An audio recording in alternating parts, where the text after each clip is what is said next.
안녕하세요. 저는 30대 주부입니다. 남편에겐 나이 차이가 조금 나는 형이 한 명 있어요.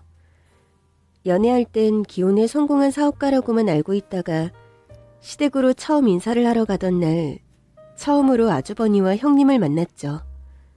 어색하게 들어가는데 형님이 방긋 웃으시면서 먼저 인사를 해주시더라고요. 어머, 반가워요. 근데 뭐라고 불러야 하나? 동서라고 불러도 되죠? 결혼하려고 온 거니까. 네, 형님. 말씀도 편히 하세요. 왜 첫인상만 봐도 느낌이 오는 사람들이 있잖아요. 형님과는 첫 만남에서부터 통하는 게 많았습니다. 형님, 제가 설거지 할게요. 어머, 아직 시집도 않은 동서가 설거지를 해? 결혼하면 하지 말래도 할 게 투성이야. 오늘은 부엌 금지? 사실 결혼을 결심하기까지 고민이 많았어요. 제가 그때까지 연애를 좀 많이 했었는데 사실 나쁜 남자만 연달아 만났었거든요. 나는 그냥 화려한 싱글로 살아야 하나 보다 생각하던 차 지금의 남편을 만났어요. 사람이 너무 순한데 재미가 없는 거예요. 그래도 평생 같이 살아야 하는데 이렇게 재미가 없어도 되나 싶다가도 착한 사람은 안 질린다고 그 사람이 프로포즈 하는데 놓치고 싶지 않더라고요. 그래도 흠잡을 때 하나만 있어봐라.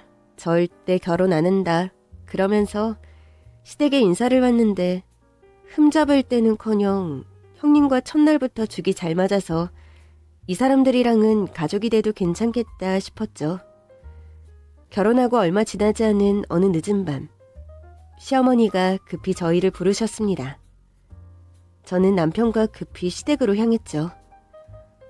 이 일을 어떡하면 좋니? 네 형 이혼한단다. 형이? 왜 갑자기? 나도 몰라. 아까 전에 전화와서는 이혼한다고 하길래 오라고 했어. 그래서 니들도 부른 거야. 조금 뒤 아주버니와 형님이 도착했습니다. 아주버니는 저희 부부까지 온 것을 보고는 당황한 눈치였지만 곧 시어머니께 그러더군요. 말씀드린 그대로요. 우리 이혼해요. 형님은 평소와 달리 들어올 때부터 굳은 얼굴로 입을 꾹 다물고 있었습니다. 아유, 너무 답답해. 네가 좀 말해봐. 얘가 갑자기 왜 이러는 거니? 니들 싸웠어? 엄마, 부부 사이의 일은 부부끼리 결정하는 거잖아요. 그래도 가족이니까 미리 말한 거예요. 무슨 소리를 하셔도 우리 결정은 안 바뀌어요. 그때 입을 꾹 다물고 있던 형님이 말을 하기 시작했어요. 어머니, 이 사람 여자 있어요. 저와 남편은 화들짝 놀라 서로의 얼굴을 봤습니다. 아주버니는 고개를 푹 숙인 채 뭐라 더 대꾸를 못하시더라고요. 시어머니는 넋이 나간 얼굴로 형님과 아주버니에게 물었습니다. 누구든 제대로 말 좀 해봐. 이게 무슨 소리야? 들으신 그대로예요. 이 사람 회사에서 일하던 젊은 여자애랑 만나고 있더라고요. 그래도 그것까지 말하는 건 좀 아니지. 그 친구도 프라이버시라는 게 있는데. 고개를 푹 숙이고 있던 아주버니가 버럭 화를 내시더라고요. 형님은 기가 찬다는 얼굴로 아주버니를 봤습니다. 프라이버시? 당신 지금 내 앞에서 그년 프라이버시를 지켜달라는 소리가 나와? 이혼하자며. 이혼하자고 해서 어머니한테 말씀드리려고 온 거 아니야? 당신 속풀이 하려고 온 거냐고. 착각이 대단하네. 이 정도로 속풀이? 내가 진짜 속풀이 한번 해봐? 조용히 해라. 너 시애미 앞에서 남편한테 목청을 왜 이렇게 높여? 네가 이러니까 채가 한눈을 파는 거 아니야. 어머니, 지금 절 탓하시는 거예요? 형님과 아주버니가 싸우는데 시어머니가 불쑥 바람을 핀 아주버니 편을 들기 시작하더라고요. 말이야 바른 말이지. 막말로 네 등살에 우리 아들이 어디 키 한번 펴고 살았니? 어머니! 이것 봐. 나한테도 큰 소리지. 저는 도대체 이게 무슨 상황인지를 모르겠더라고요. 형님 등살에 아주버니가 기 한 번 못 펴고 살았다는 말도 그렇고 분명 사이가 좋았던 두 분 사이에 상간녀가 있었다니. 남편을 보는데 남편도 멍하니 상황을 지켜볼 뿐이었습니다. 아무튼 이혼해달라고 해서 그러자고 했어요. 전 그만 가볼게요. 형님이 뭔가 더 쏘아붙일 줄 알았는데 형님은 평소 성격대로 쿨하게 자리를 박차고 나가셨습니다. 저는 차마 가만히 있을 수 없어서 형님을 따라 나갔어요. 형님! 엘리베이터 문이 닫히려는 순간 문 사이로 손을 넣었는데 문이 열리면서 본 형님이 울고 있더라고요. 저는 속이 상해서 그 엘리베이터에 올라탄 뒤 누가 볼세라 문을 닫았습니다. 형님, 괜찮으세요? 형님은 한동안 울다가 엘리베이터가 1층에 도착하자 눈물을 닦으셨어요. 동서, 나 이혼하려고. 이렇게 쉽게 해주신다고요? 상간녀도 있다면서요. 그러게, 이 쓰레기가 사업 잘 되니까 바람을 피네. 근데 뭐 더 붙잡고 있으면 뭐해. 내 시간만 아깝지. 이혼은 형님이 하신다는데 제가 왜 그렇게 마음이 아쉽던지 제 마음을 읽은 건지 형님이 제 손을 꼭 잡아주셨어요. 동서가 들어와서 참 좋았는데 잘 지내. 형님도 잘 지내세요. 그렇게 헤어지고 다시 시댁으로 올라오는데 남편이 집에서 나오더라고요. 가자. 집으로 돌아오는 차 안에서 남편이 한숨을 내쉬더라고요. 저 미친놈 진짜. 형수님 친정에서 대주신 사업자금으로 성공해놓고 너무하네. 정말? 형수님이 보살이었지. 친정 잘 사는 형수님 만나더니 일을 관두고 사업을 시작하더라고. 근데 여러 번 말아먹고 이제 겨우 성공했는데. 좀 미안한 말인데 당신 형 진짜 쓰레기 아니야? 맞아, 개쓰레기야. 나도 진짜 상종하기 싫어. 얼마 후 아주버니와 형님은 이혼했습니다. 상간녀가 있었음에도 형님은 아주버니에게 위자료 한 푼 요구를 하지 않으셨더라고요. 더 웃긴 건 달라고 안 했다고 아주버니도 진짜 단 한 푼의 위자료도 내놓지 않았다는 거예요. 그렇게 2달이 흐른 어느 날 또 시어머니가 저희 부부를 호출하셨어요. 이제는 또 무슨 일인가 싶어 불안하더라고요. 또 아주버니 관련된 일일까? 나도 모르겠네. 그렇게 시댁에 도착했는데 아주버니가 먼저 와 계시더라고요. 재수씨, 오셨어요? 왔냐? 저희 부부를 보며 인사를 건네시는데 얼굴에서 윤이 나더라고요. 2달 전에 이혼을 한 사람이 맞나 싶을 정도였죠. 너희 형 결혼한단다. 저희가 자리에 앉기도 전에 시어머니는 아주머니의 재혼 소식을 알리셨고 남편은 황당하다는 듯 되물었습니다. 설마 그 상간녀랑? 남편이 상간녀라고 하자 아주버니는 발끈했습니다. 야, 이제 형수 될 사람한테 상간녀라니. 나 지금 싱글이야. 상간녀는 무슨 상간녀야. 싱글? 웃기고 있네. 돌싱이겠지. 그것도 상간녀 때문에 이혼당한 돌싱. 그때였습니다. 가만히 듣고 있던 시어머니가 버럭 제 남편에게 화를 내시더라고요. 누가 이혼을 당해? 얘가 하자고 해서 한 거지. 엄마, 그걸 말이라고 해? 만약에 형수가 안 해줬으면 이건 소송으로 가는 문제였어. 소송으로 갔으면 형이 유리했을 것 같아? 이 정도면 형수가 더럽고 치사해서 형을 버린 거라고. 뭐? 버려? 야, 넌 대체 누구 편이야? 이제 우리 집사람도 아닌 형수 편을 왜 이렇게 들어? 네 형이 눈이 돌아갈 만했으니까 돌아갔겠지. 네 형수가 잘했으면 형이 바람을 피웠겠니? 그래 임마. 너도 내 동생이라는 게 형이 사랑하는 여자랑 새 출발 좀 하겠다는데 응원은 못 해줄 망정. 아주 악담을 해라, 악담을 해. 난 악담이 아니라 있는 그대로를 말한 거야. 어느 여자가 형 같은 남자를 참아주면서 사냐? 내가 뭐 어때서? 그만들 하지 못해? 두 형제가 당장이라도 주먹을 들 기세로 싸우자 시어머니는 호통을 치셨습니다. 너도 형한테 너무 그러지 마라. 이미 이혼해서 혼자 된 거 맞고 당연히 좋은 사람 있으면 새로 출발해야지. 엄마, 이건 새 출발이 아니라 환승 출발이지. 뭐? 환승 출발? 야이씨, 너 그만 안 해? 그렇게 한 차례 두 형제의 고성이 끝나자 불똥은 저에게 튀었습니다. 상견례 할 거니까 준비해. 예? 제가요?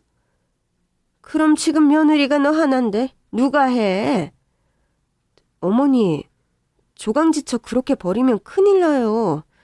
아, 그럼 뭐 어떡하라고? 제 말에는 아주버니도 뭐라고 대꾸는 못하시더라고요.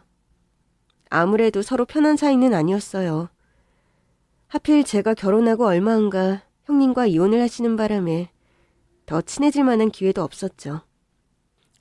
전 자신 없어요. 얼마 전까지만 해도 형님 하던 분이랑 이혼하신 지 얼마나 됐다고. 둘이 만난 지는 꽤 됐대. 그게 자랑이에요? 그러면서 아주버니를 보는데 얼굴이 불그락 푸르락 하더라고요. 잘못하면 나한테도 큰 소리 치겠다 싶더군요. 아유, 글쎄, 넌 그냥 준비나 해. 어느 면전이라고 자꾸 토를 달아. 저는 입이 대빨 나오고 말았죠. 시댁에서 나오는데 남편이 하기 싫으면 하지 말라고 하더라고요. 그런데 어디 며느리에게 그게 쉽나요? 남편이야 아들이니 하기 싫으면 안 하면 그만이겠지만 며느리가 그게 되느냐고요. 저는 결국 울며 겨자 먹기로 상견례를 준비하기 시작했습니다. 몇 군데 적당하다 싶은 장소를 알아보고 시어머니께 보여드렸더니 처음엔 좋다고 하시다가 예약만 하면 자꾸 별로라고 하시는 거예요. 아니, 어머니, 벌써 5번째예요. 예약 취소만 몇 번째냐고요. 이제 더는 보여드릴 곳도 없어요. 그래, 그만 알아봐. 네? 아니, 이럴 거면 왜 애초부터 저한테 상견례를 준비하라고 한 건가 싶어 어이가 없더라고요. 네 형님 될 사람이 다 별로래. 자기가 알아본대. 그 순간 진짜 현타 오더라고요. 제가 고른 상견례장을 다 퇴짜 놓았다는 말에 기가 찬 것도 잠시. 그때까지는 그냥 아주버니가 재혼하시는구나 했는데 그 여자가 제 형님이 된다는 생각은 추호도 못하고 있었던 거죠. 거기다 시어머니는 벌써부터 그 여자의 편인 듯 했습니다. 그러고 보니 시어머니 목에 못 보던 목걸이가 걸려 있더라고요. 근데 어머니, 그 목걸이 순금이에요? 그렇다더라. 어머니가 사신 게 아니에요? 선물 받았다. 네 형님한테. 예비 형님도 아니고 형님이라니. 어머니의 마음을 한순간에 돌려놓은 게 설마 이 순금 목걸이인가 싶더라고요. 어머니, 아직 형님은 아니죠. 어차피 결혼할 텐데 뭐 그렇게 재니? 결혼할지 말지는 식장에 들어가 봐야 아는 거랬어요. 그리고 또 모르잖아요. 아주버니 한 번 그러셨는데 또 그러지 말란 법도 없고. 아주 얘가 말이 씨가 된댔어. 조용히 안 해? 금목걸이 하나에 아주버니의 상간녀에게 홀딱 넘어간 시어머니가 꼴도 보기 싫었습니다. 그러나 상견례 날은 빠르게 다가오고 말았죠. 착한 손윗동서를 두고 바람을 펴서 이혼한 아주버니가 상간녀와 결혼을 하겠다며 인사하는 자리였습니다. 저는 상간녀와의 재혼은 반대한다고 모두가 보는 앞에서 말했어요. 그런 저에게 상간녀가 다가오더니 귓속말을 하더군요. 앞으로 형님으로 깍듯하게 모셔라. 그 순간 상견례장 문이 벌컥 열렸고 형님이 나타나 상견례장을 뒤집어 엎기 시작했습니다. 사실 2달 전 형님이 이혼하던 날 문자가 도착했어요. 동서, 아니 이제 동생, 내 이혼 파티 올래? 형님에게서 온 문자였습니다. 저는 형님이 보내주신 주소로 갔어요. 가보니 저택에 가까운 큰 단독주택이 나오더라고요. 여기가 맞나 싶어 초인종을 눌렀는데 지금껏 본 적 없는 세상 화려한 차림의 형님이 나오시는 거예요. 어서 와, 보고 싶었어. 아니 형님, 여기가 어디예요? 형님은 무슨, 이제 언니라고 해. 아니다. 일단은 형님 동생 하자. 아직 파티는 시작도 되지 않았으니까. 저는 형님의 손에 이끌려 집 안으로 들어갔어요. 갔더니 형님의 여자친구들 여러 명이 이미 와 있었더라고요. 여기 내 집이야. 나 이혼한다고 하니까 엄마가 이제야 화가 풀린다면서 주더라고. 사실 우리 엄마 남편을 진짜 싫어했거든. 그래도 사업자금도 대주셨다고 들었는데. 그건 우리 아빠가 대준 거. 아빠는 나 봐서 대준 건데 우리 엄마는 10원 한 푼 안 준다고 그러시더라고. 잠깐 얘기는 나중에 하고 이 옷부터 입어. 형님이 너무나 화려하고 예쁜 드레스를 주시더라고요. 어머, 형님, 이게 뭐예요? 이거? 동서 거. 선물이야. 얼른 입고 나와. 저는 형님이 선물로 준 드레스를 입고 형님의 친구들과 함께 신나게 놀았습니다. 그렇게 밤이 깊어지자 형님의 친구들은 모두 돌아갔고 저랑 형님만 남았어요. 저는 남편에겐 형님을 만나러 간다고 말을 해둔 상태였어요. 이혼하신 날이니까 위로 좀 해드리고 오겠다고요. 그런데 위로는 무슨, 형님은 평소보다 더 신이 나 보였습니다. 형님, 이렇게 밝은 모습 보니까 마음이 놓여요. 마음 놓지 마. 에? 나 지금 반쯤 미쳐있는 거야. 내 속이 속이겠어?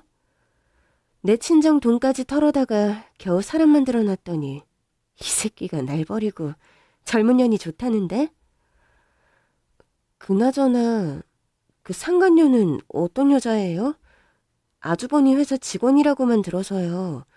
남편도 잘 모르더라고요. 나는 잘 아는 애지. 내가 걔를 뽑았으니까. 네? 정말요? 어린애가 싹싹하니 이쁘게 굴길래 뽑아줬더니 등에 칼을 꽂아? 난 남편도 짜증나지만 걔는 더 짜증나. 나한테 언니 언니 하면서 얼마나 살가운 척을 했는데. 둘이 얼마나 만난 거예요? 남편 낌새가 이상했던 게 1년 전이니까 그보단 더 됐겠지? 어머, 낌새를 알고 계셨어요? 돈 좀 벌리니까 한눈을 팔기 시작하더라고. 근데 회사 직원인 줄은 몰랐지. 그냥 저러다 말려니 지도 돈 좀 쥐어지니까 다른 놈들 하는 거 다 해보는구나 싶었어. 어머, 형님, 그런 게 어딨어요. 맞아, 내가 자만했어. 지가 그래봤자 내 손바닥 아니라고만 생각했지. 형님은 깊은 한숨을 내쉬더니 저를 보셨어요. 동서도 서방님 믿지 마라. 네. 아, 근데 뭐 서방님은 지 형이랑 결이 다르긴 하지. 뭐가 다른데요? 서방님이 어릴 때 얘기 안 해? 어지간히 두드려 팼다던데. 네? 전 처음 들어요. 하여튼 우리 서방님 양반이지, 양반이야. 저는 처음 듣는 남편과 아주버니 이야기에 깜짝 놀랐습니다. 어릴 때 말 안 듣는다고 때렸는데 팔뼈를 부러뜨렸다더라고. 그건 폭행이죠. 맞아. 근데 그 얘기를 나한테 무슨 무용담 말하듯이 하더라니까. 그래서 자기 동생은 자기 손 안에 있다네 뭐라나. 별소리를 다 듣겠네요. 그러니까 그 새끼가 얼마나 모자란지를 내가 진즉에 알아봤는데. 왜 결혼하셨어요? 모질이라서. 네? 모자란 놈이니까 살살 달래서 살면 나만 보고 살 줄 알았지. 내가 바란 건 그거 하나였거든. 바람만 안 피우면 내가 뭐든 다 해준다. 형님 얘기를 듣는데 한숨이 다 나오더라고요. 형님, 정말 이렇게 쉽게 물러나실 거예요? 아니? 분명 쉽게 물러난 걸로 보였던 형님이 대뜸 아니라고 하시는 거예요. 그럼 이혼 도장은 왜? 그래야 방심하지. 형님은 다 계획이 있으신 거네요? 근데 도와줄 사람이 필요해. 이를테면 정보원이랄까? 그게 저인 거죠? 응? 저는 형님과 함께 밤새 살아온 이야기를 나누며 떠들었습니다. 형님은 지금껏 유복한 집에서 살면서 고생 한 번 안 하고 살다가 아주버니를 만나 인생의 모든 고생을 다한 것 같았어요. 첫 싸움 말아먹었을 때 우리 진짜 길바닥에 나앉았잖아. 친정에 연락하자니 우리 엄마가 나 결혼할 때 아주 저주를 했었거든. 너 그놈이랑 결혼하면 피눈물 흘릴 거라고. 근데 사업 망한 거 정도로는 피눈물까진 안 났었거든. 엄마는 분명 이 상황을 보고 그것 봐라, 내가 피눈물 흘린다고 하지 않았냐, 이게 뻔하고. 시댁에 연락하는 것도 그땐 나도 어려서 엄두가 안 났어. 그래서 어떻게 하셨어요? 그냥 아파트 단지 앞에 쭈그려 앉아 있었어. 집안은 온통 빨간 경매 딱지가 붙었지. 신랑이라는 놈은 어딜 갔는지 연락도 안 되지. 근데 그때 누가 나타났는지 알아? 누가요? 자기 신랑. 네? 서방님. 아, 그때는 도련님이었지. 도련님이 막 군대 전역하고 나와서 형한테 인사한다고 우리 집에 오고 있었던 거야. 형님은 저희 남편과 함께 남편의 자취방으로 왔다고 했습니다. 나한테 편하게 있으라고. 자기는 친구네서 자든지 아니면 어머니 댁에 가서 잔다고 그러더라고. 남편이랑 며칠째 연락이 안 되던 때여서 며칠간 신세도 지고 그랬어. 전 처음 들어요. 근데 그 사이 아주버니는 어디 계셨던 거예요? 무서워서 도망가 있었대. 정말 들으면 들을수록 그런 아주머니와 산 형님이 대단하다 싶고 이런 형님을 버린 아주머니가 더 밉더라고요. 그래서 그랬나. 동서 들어올 때 너무 좋았어. 우리 서방님이 골랐으면 오죽 잘 골랐을까 했는데 아니나 다를까 첫눈에도 사람이 좋아 보이더라. 제가 뭐가 좋아요. 형님이 그렇게 시어머니 앞에서 당하는데도 한마디도 못 거들었는데. 나 따라 나왔잖아. 그날. 내가 얼마나 위로가 됐는데. 이혼하신다고 어머니 댁 왔던 날이요? 혼자 나오는데 눈물이 왈칵 나는 거야. 참. 정말 다시 생각해도 어이가 없었어. 우리 시어머니 해도 너무하더라. 그러니까요. 동서, 혹시 왜 아버님이 안 계시는지 들었어? 돌아가신 거 아니에요? 서방님은 그렇게 알고 있다더라고. 그럼 아니에요? 돌아가시기는 무슨. 서방님 태어나기도 전에 바람나서 나갔대. 네? 서방님은 모른다고 했어. 남편도 너무 어릴 때라 이제 아버지 얼굴도 기억이 안 난대. 그럼 지금껏 한 번도 아들들 보러도 안 오신 거예요? 안 왔다던데? 남편이 알기론 그때 바람난 여자랑 애들 낳고 잘 사는 것 같다더라고. 그게 뭐 잘 사는 거예요? 그래서 제 아버지랑 똑같은 짓을 하나 싶고. 그러게요. 형님과 밤새 이야기를 나누고 동이 틀 때에서야 집으로 돌아왔어요. 나오는데 그래도 형님네 친정이 잘 살아서 다행이다 싶기도 하고, 이렇게 살 수 있었던 사람이 참 고생이 많았다 싶더라고요. 그 사이 제가 골라서 5번이나 퇴짜 맞은 상견례 장소 대신 예비 형님이라는 여자가 고른 상견례 장소가 확정됐죠. 그런데 그 여자가 골랐다는 장소가 제가 고른 장소보다 나은 게 하나도 없더라고요. 위치도 그렇고 분위기도 가격도 모두 제가 고른 것보다 못 미치는 수준이었습니다. 저는 어머니께 물었어요.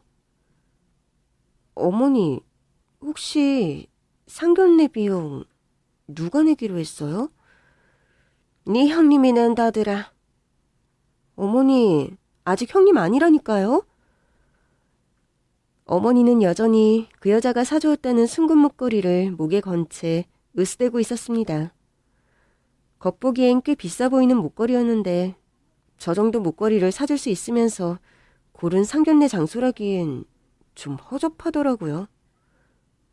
근데 그 여자가 고른 장소가 영 별로예요. 그냥 저희가 좀 보태주고 더 나은 데서 하는 게 낫지 않을까요? 됐어. 상견례 그건 뭐라고. 어차피 하기로 한 결혼 인사 나는 자리인데 뭐 어때. 애가 알뜰살뜰하니 좋구만 뭘. 저는 어머니의 순금 목걸이를 빤히 보면서 말했죠. 그 돈 아껴서 순금 목걸이 사줬다고 생각하시는 거죠? 그게 더 남는 거 아니니? 상견례 장소 비싸봤자 남는 게 뭐가 있니?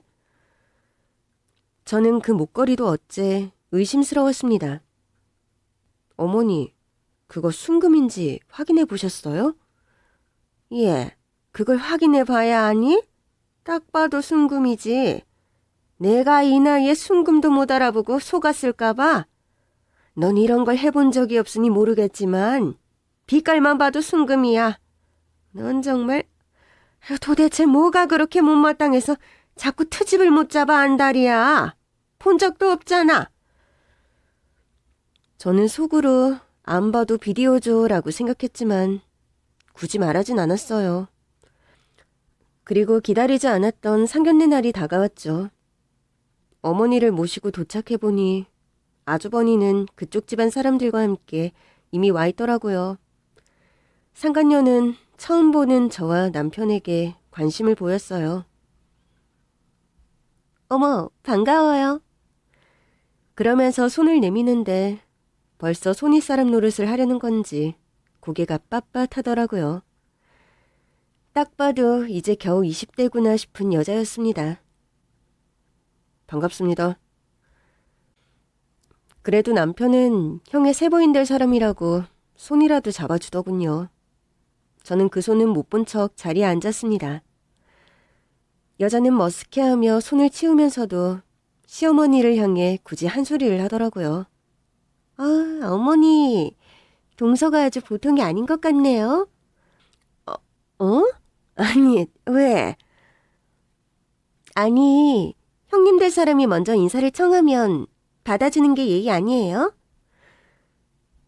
상간녀의 맞은편에 앉아있던 아주버니는 저를 흘끗 볼 뿐 그녀의 편을 들지 못했습니다. 저는 그러거나 말거나 꼿꼿하게 앉아 정면만 보고 있었어요. 아유, 얘가 원래 낯을 가려서 그래. 차차 친해지면 잘들 지낼 거야. 시어머니는 애써 사돈에게 시선을 돌렸습니다. 아이고, 사돈, 반갑습니다. 예. 그런데 사부인의 태도가 영 떨떠름한 거예요. 하긴 어린 딸이 유부남이랑 바람을 피워 재혼 상대가 됐으니 내키지 않는 게 당연하다 싶던 그때였습니다.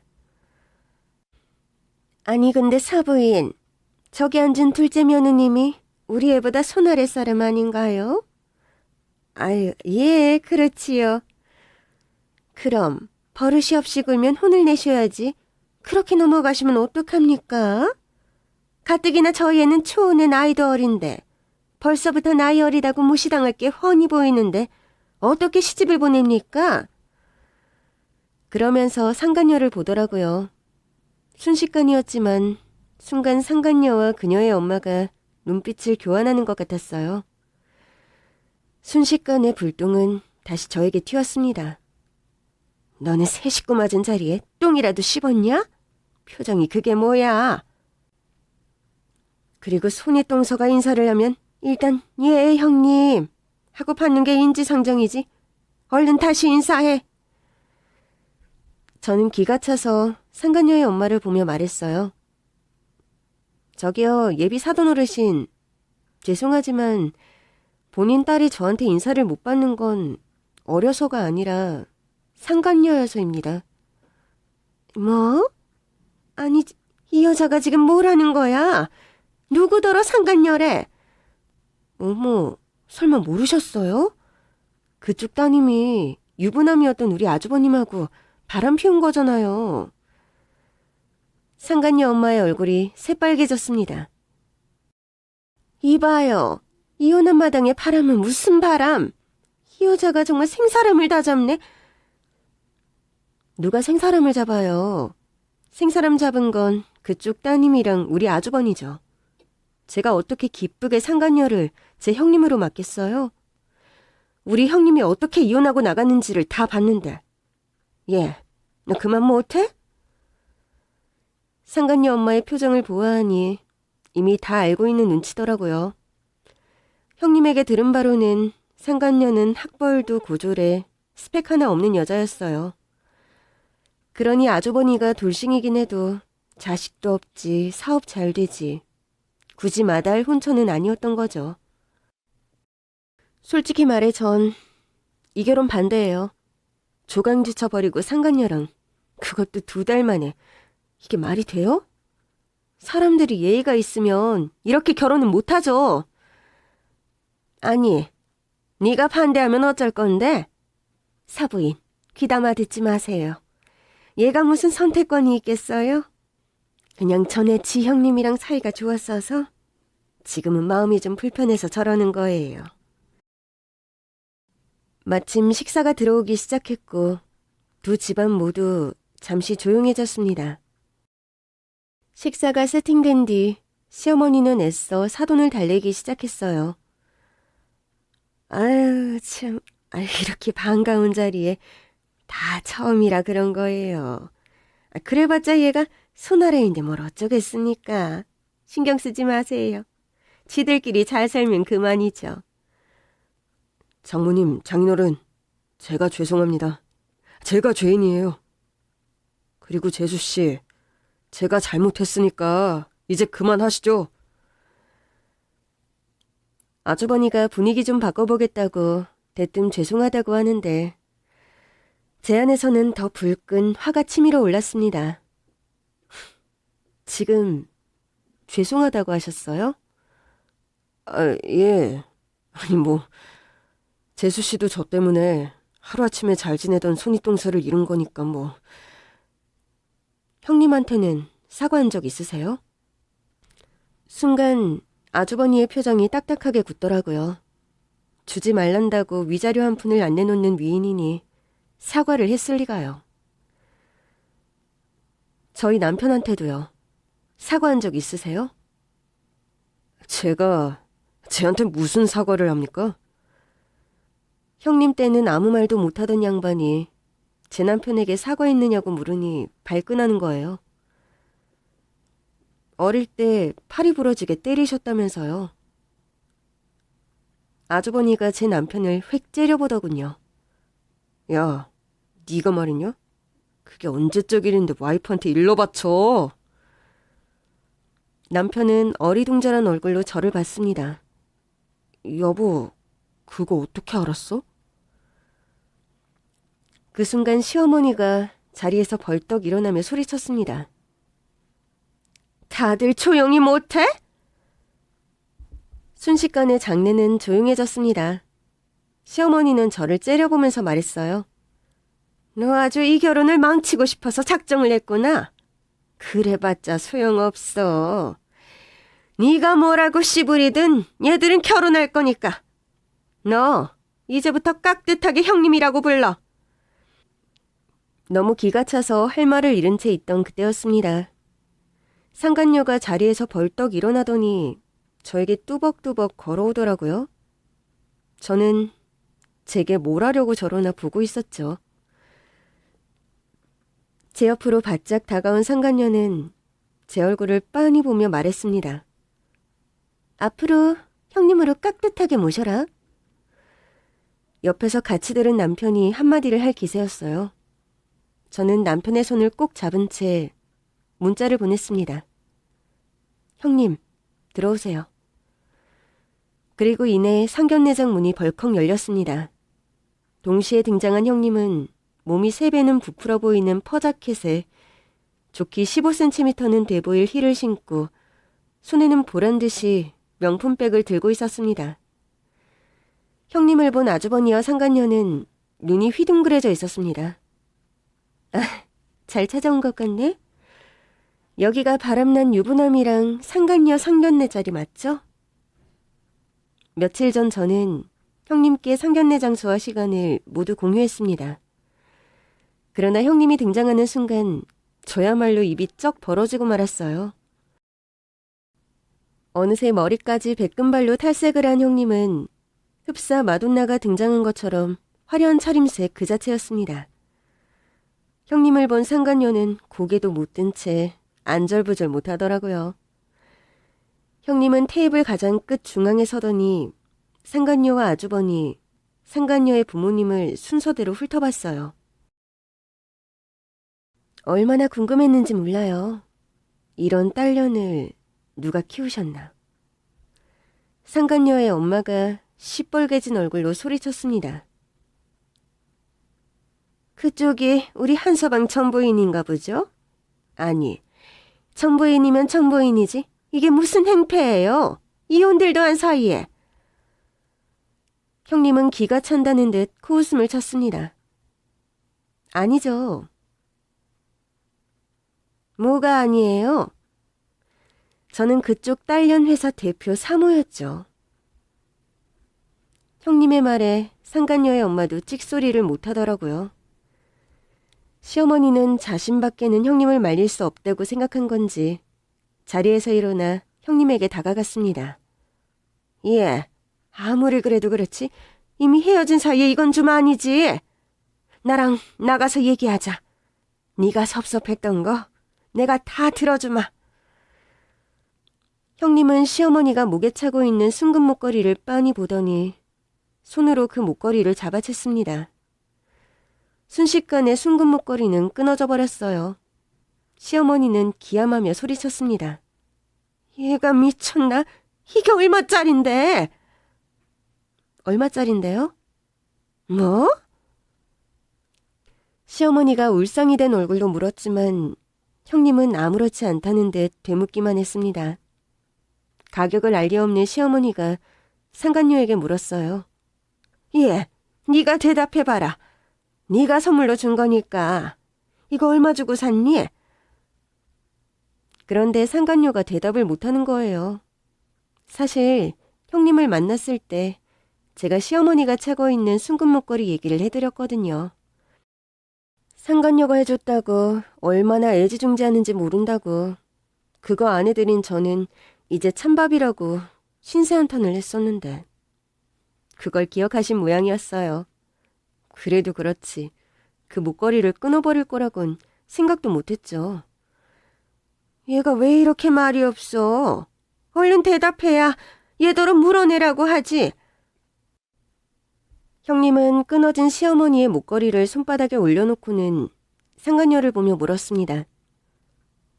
예, 네가 말해봐. 이거 얼마 주고 샀니? 500만 원이구나. 상간녀의 목소리가 아주 기어 들어가더라고요. 설마 싶어서 보고 있는데 상간녀가 그러는 겁니다. 5만 원이요. 상간녀의 말에 시어머니는 두 눈이 휘둥그레졌습니다. 뭐? 아니, 너 지금 무슨 소리를 하는 거야? 순금 목걸이가 어떻게 5만 원밖에 안 해? 형님은 한쪽 입꼬리를 올려 미소를 짓더니 그 순금 목걸이를 들고 상간녀에게 다가갔습니다. 형님이 다가가자 상간녀는 바들바들 떨기 시작했습니다. 형님은 그 목걸이를 상간녀의 머리 위에 탁 소리가 날 정도로 세게 올려놓았습니다. 그런데도 누구 하나 형님을 말리지 못했어요. 상견례장 안은 쥐새끼 한 마리 없는 것처럼 고요했어요. 예, 넌 수준이 딱 내가 면접장에서 봤던 그때랑 똑같구나. 이거 딱 그거 같다. 형님이 상간녀의 머리 위에 올려둔 목걸이를 손바닥으로 탁탁 내리치시는데도 아주버니조차 한마디를 못하고 가만히 보고 있더라고요. 그날 네가 들고 왔던 명품백, 그거 내가 한눈에 알아봤잖아. 짝퉁인 거. 상간녀의 얼굴이 또다시 새빨개져 있었습니다. 형님은 상간녀의 부모를 똑바로 보며 말했습니다. 애가 옷은 몇 푼도 안 되는 걸 입어놓고는 명품 로고가 떡하니 박힌 핸드백을 메고 있는데 어떻게 봐도 안 어울리는 거예요. 근데 뭐 옷이 싸구려라고 명품백 들지 말라는 법은 없죠. 근데 내가 똑같은 백이 있었거든. 형님은 그날 들고 온 명품백을 상간녀의 머리 위에 올려놓았습니다. 동시에 상간녀의 머리 위에 있던 가짜 순금 목걸이가 바닥으로 떨어졌어요. 이게 진짜거든. 내가 진짜가 있다 보니까 그냥 한눈에도 가짜인 걸 알겠는 거예요. 형님은 상간녀의 머리에 명품백을 올려놓은 채 테이블 주변을 돌며 말하기 시작했습니다. 젊은 애가 안 꿀리려고 애를 쓴 게 불쌍하기도 하고 가엾기도 하고 명품백을 안 들어도 예쁜 나이인데 애가 자존감이 좀 낮은가 싶기도 하고 좀 짠하더라고. 지금 생각해보면 학벌도 안 돼. 남들 다 아는 스펙도 없어. 그 정도면 사실 게으른 건데 내가 이상한 데 꽂혀서 쟤를 짠해한 거 있죠? 그렇게 한 바퀴를 돌아 형님은 다시 상간녀의 뒤에 섰습니다. 형님은 상간녀의 어깨에 두 손을 올리더니 말했습니다. 그러니 내가 얘가 곱게 보이겠어요? 안 보이겠어요? 형님의 시선은 상간녀의 부모를 향해 있었습니다. 곧 형님의 눈빛이 매섭게 변했어요.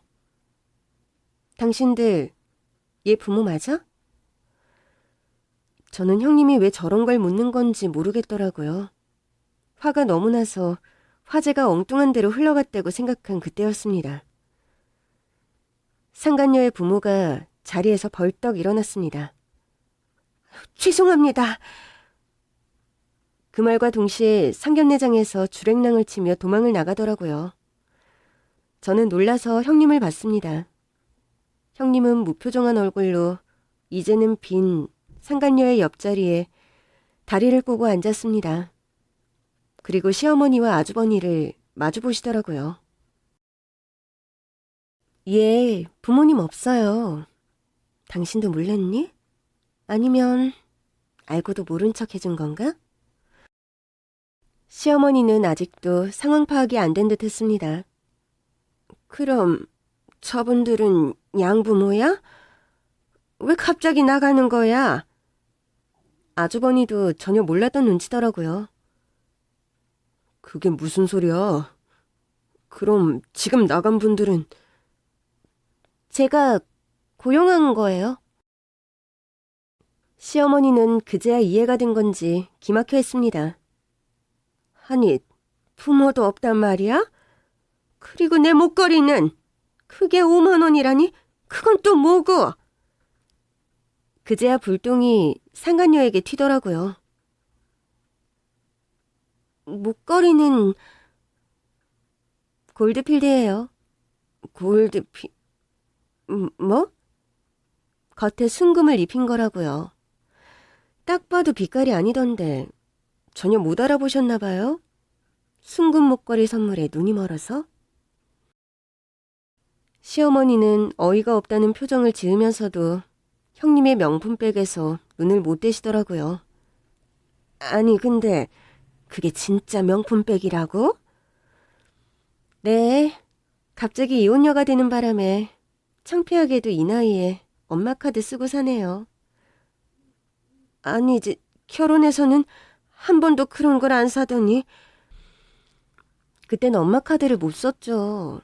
엄마가 서희를 너무 안 좋아하셔서. 이혼하니까 바로 집도 주고 카드도 주고 너무 잘했다고 선물을 막 주시네요. 형님은 자리에서 일어서더니 돌아갈 채비를 하듯 가방을 들었습니다. 부모님이 반대하실 땐 다 이유가 있는 건데, 그쵸?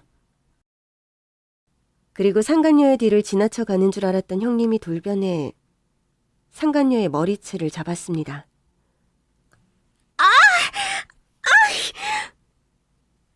넌 부모가 없어서 모르나 본데 이런 남자는 믿고 거르는 거란다?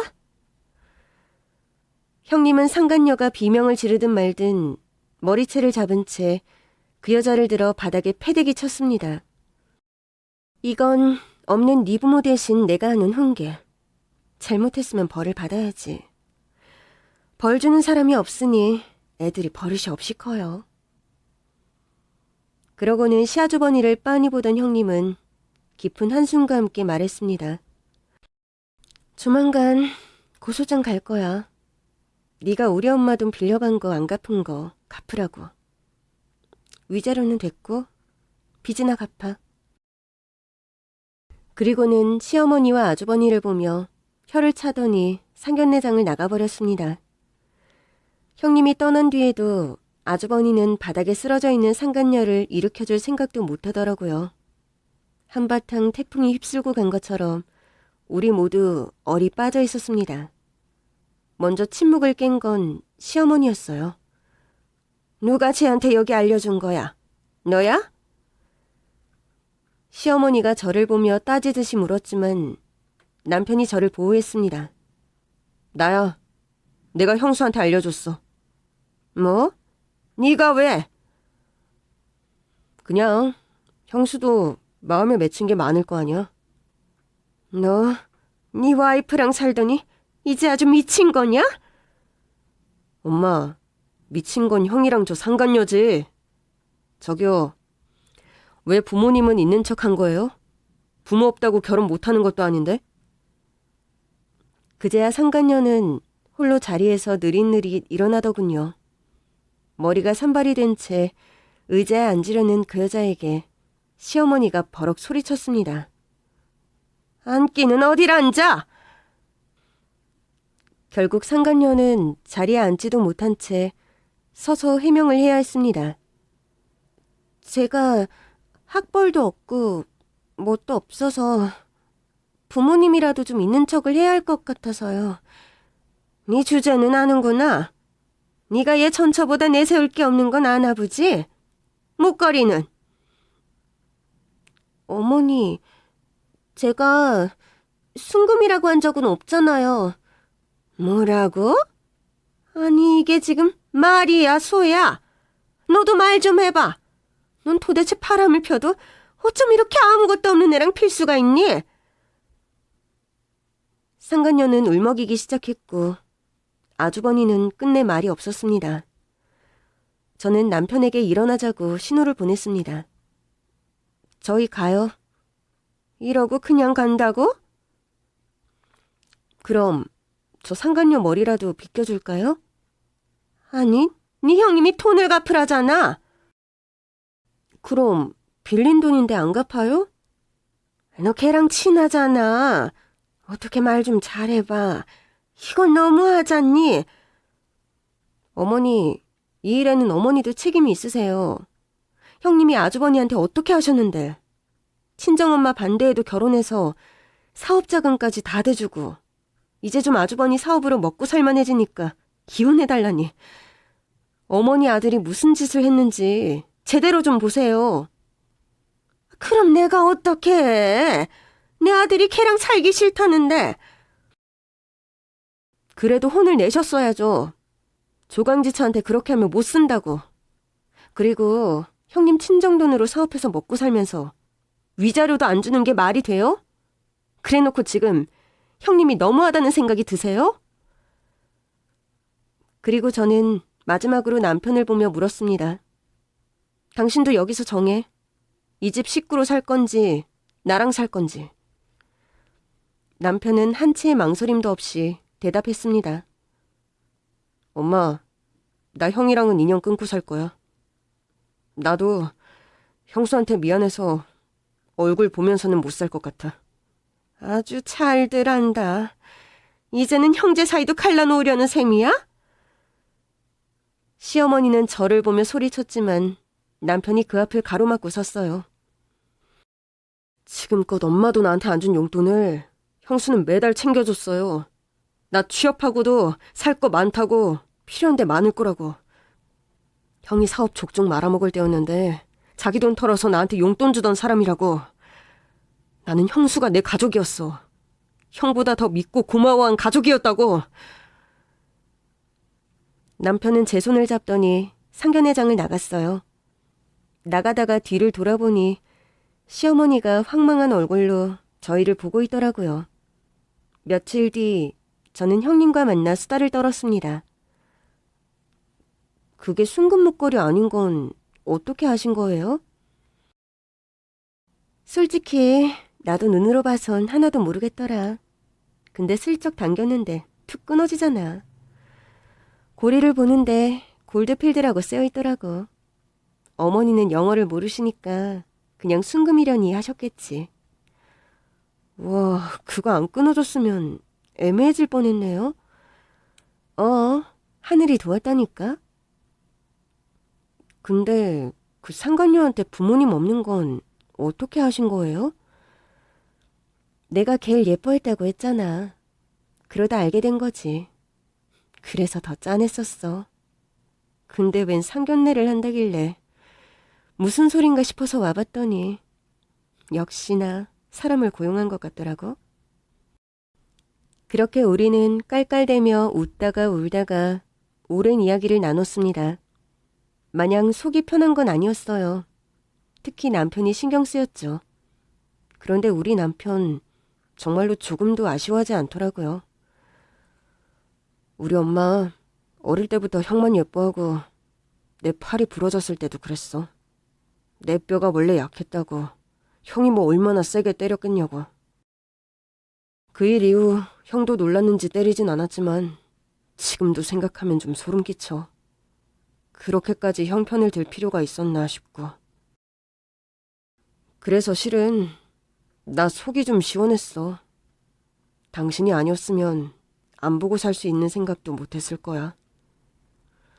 그리고 며칠 뒤 시어머니에게서 전화가 왔습니다. 예, 걔들 그래도 결혼하겠단다. 그러겠죠. 그래도 네가 먼저 결혼했으니까 도와줘야 하지 않을까? 어머니, 저희 얘기 뭐로 들으셨어요? 저희 아주버니랑 인연 끊고 살기로 했어요. 그러니까 어머니도 두 번 다시 이런 연락하지 마세요. 어머니랑도 연락 끊고 살길 바라는 게 아니라면요. 시어머니는 불같이 화를 낸 뒤 전화를 끊었지만 또 며칠 뒤 다시 전화가 왔습니다. 알겠다. 너희 뜻 알았으니까 나랑은 연락하고 지낼 거지? 내가 미안했다. 내가 네 말을 들을 걸 그랬어.